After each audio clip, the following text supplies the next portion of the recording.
নমস্কার বন্ধুরা, গোল টেবিল বৈঠক ইউটিউব চ্যানেলে আপনাদের স্বাগতম।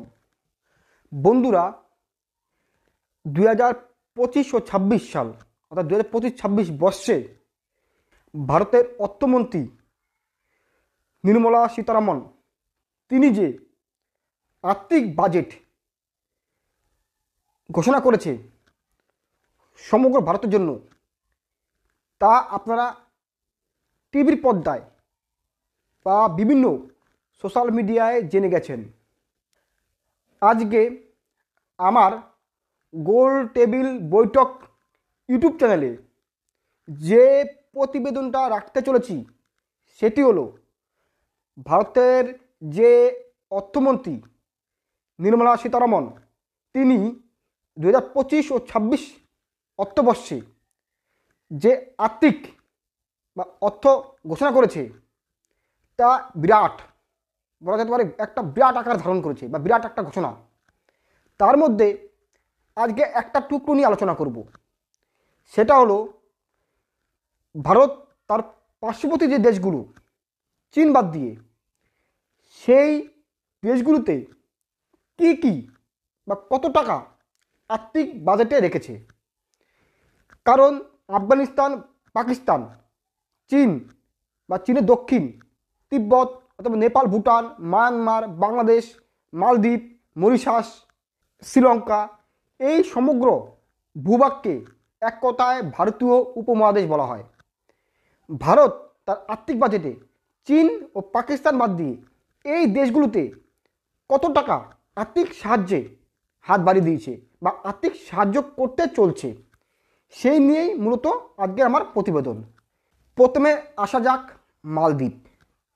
সমুদ্র বেষ্টিত ছোট ক্ষুদ্র ক্ষুদ্র দ্বীপের সমষ্টি মালদ্বীপ একটি স্বাধীন দেশ। 99%ই মুসলিম সংখ্যাগরিষ্ঠ। এখানকার যে প্রধানমন্ত্রী বর্তমানে মোহাম্মদ মুইজু, তিনি ভারত বিরোধিতা করে বাংলাদেশের সমন্বয়কের মতো ভারত বিরোধিতা করে ক্ষমতায় এসছে।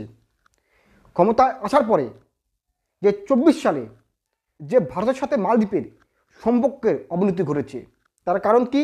এই মোহাম্মদ মুইজু ভারত বিরোধিতা করা, এক।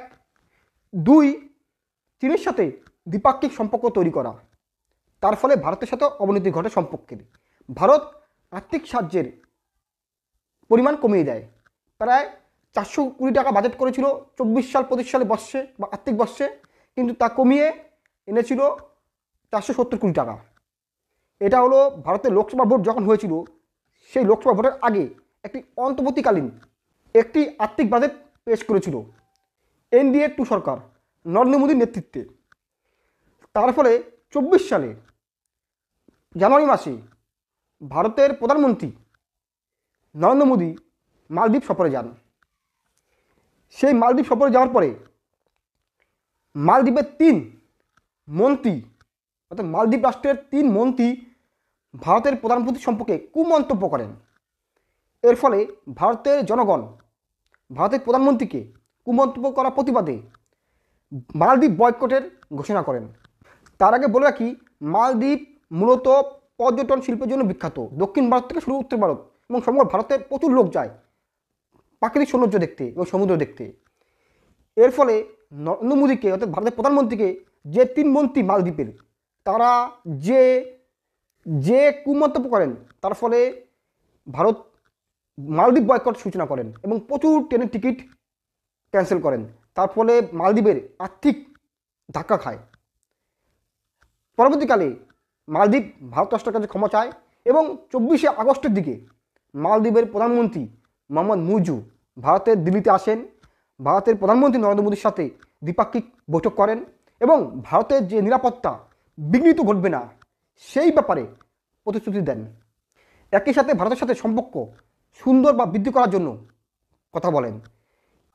তার ফলে 2025 ও 26 সালে যে আর্থিক বাজেট হয়ে গেছে, সেই আর্থিক বাজেটে প্রতিবেশী রাষ্ট্র মালদ্বীপকে প্রায় 600 কোটি টাকা আর্থিক প্যাকেজ দেওয়ার কথা বলেছে কেন্দ্রীয় NDA 3 অর্থাৎ নরেন্দ্র মোদীর নেতৃত্বে তৃতীয়বার যে সরকার রয়েছে সেই সরকার।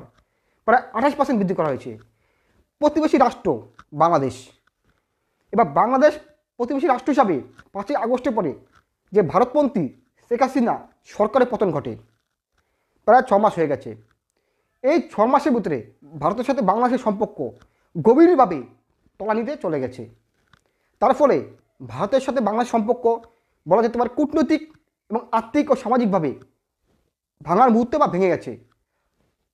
এর ফলে যে নির্মলা সীতারামন যে আর্থিক বাজেট ঘোষণা করেছে বাংলাদেশের ক্ষেত্রে, তা আগে 2024-25 সালে যে 100 কোটি টাকা ধার্য করেছিলেন, এবারও 25-26 আর্থিক বর্ষে প্রায় বাংলাদেশের জন্য 120 কোটি টাকা ধার্য করেছেন।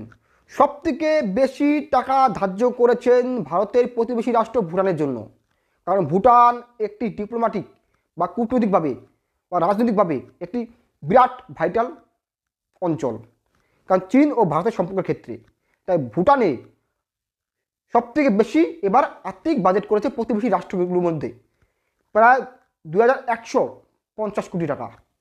2150 কোটি টাকা, এটা ছিল 24-25 সালে বর্ষে ছিল প্রায় 2500 কোটি টাকা বেশি, এবার 2100 কোটি টাকার উপরে ধার্য করেছে।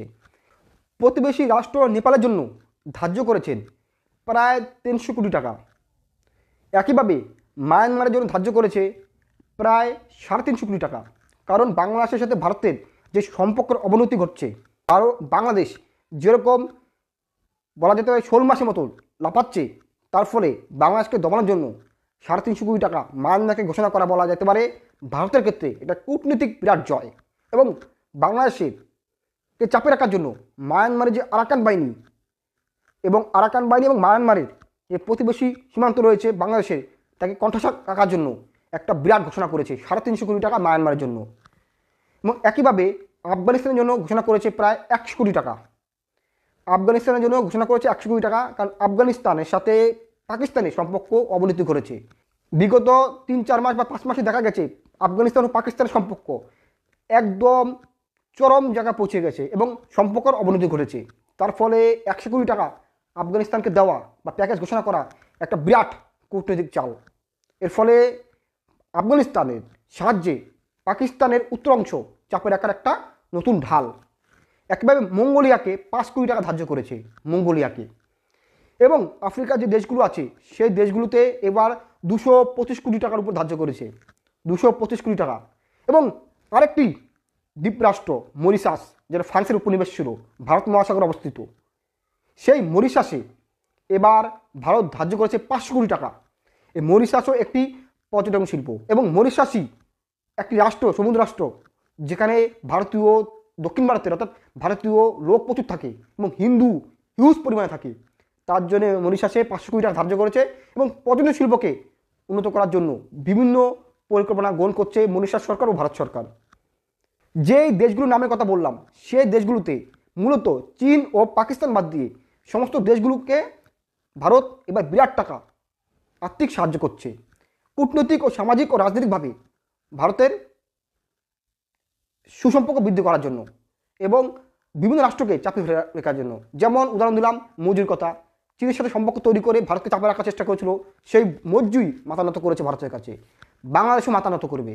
বাংলাদেশও এবার 120 কোটি টাকা ধার্য করেছে বাংলাদেশের বিরুদ্ধে, বাংলাদেশে, কিন্তু এটাকে আরও 3 গুণ করা যেত, 3 গুণ করা যেত। কিন্তু ইউনূসের নেতৃত্বে যে জামায়াতপন্থী সরকার বাংলাদেশে হিন্দু নিধনযজ্ঞ চালানো থেকে শুরু করে মূর্তি পূজা বন্ধ করা থেকে শুরু করে একইভাবে আওয়ামী লীগ নেতার মূর্তি হত্যা করা থেকে শুরু করে এবং বলা যেতে পারে ভারত বিরোধিতা করা থেকে শুরু করে বিভিন্ন কাজে বাংলাদেশের যে মেসাকার তৈরি হয়েছে পরিবেশ, তার ফলে ভারতপন্থী যে সরকার ছিল সে পড়ে যাওয়ার ফলে ভারত প্রায় অনেকভাবে সাহায্যের হাত কমিয়ে দিয়েছে।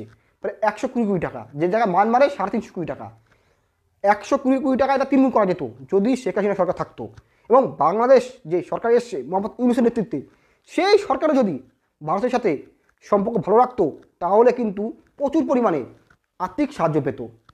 যাই হোক বন্ধুরা, ভারত একটা উপমহাদেশে যে আর্থিক বন্টনের সাহায্য বা হাত বাড়িয়ে দিয়েছে, তাতে পরবর্তীকালে ভারতের একটা কূটনৈতিক যে সম্পর্ক বৃদ্ধি পাবে বিশ্বের কাছে, সেটা বলার অপেক্ষা রাখে না। পরিশেষে বলি, বাংলাদেশকে চাপে রাখার জন্য মায়ানমারকে 350 কোটি টাকা ধার্য এবং মালদ্বীপকে কণ্ঠাসা করে রাখার জন্য 600 কোটি টাকা ধার্য এবং চীনের সাথে কূটনীতিক যে সম্পর্ক ভারতের ধীরে ধীরে কমছে বাড়ছে, খারাপ হয় ভালো হয়, সেই জায়গায় বাফার জোন হিসাবে ভুটানকে বিরাট আকারে আর্থিক সাহায্য বলা যেতে পারে একটা কূটনৈতিক সাফল্য।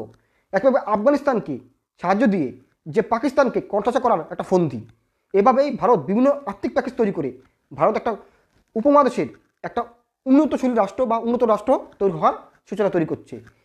বারবারে বলছি, 2025 থেকে 26 সালের মধ্যে যে এক বছরের আর্থিক বর্ষে নির্মলা সীতারামন যে অর্থ বাজেট তৈরি করেছে সেটা বিরাট আকার, বিভিন্ন কোনায় কোনায় ভাবে আর্থিক সাহায্য করেছেন। কিন্তু তার মধ্যে একটা পার্ট আলোচনা করলাম, যারা উপমহাদেশে বিভিন্ন পার্শ্ববর্তী রাষ্ট্রকে কীভাবে প্যাকেজ দিয়েছে। নমস্কার।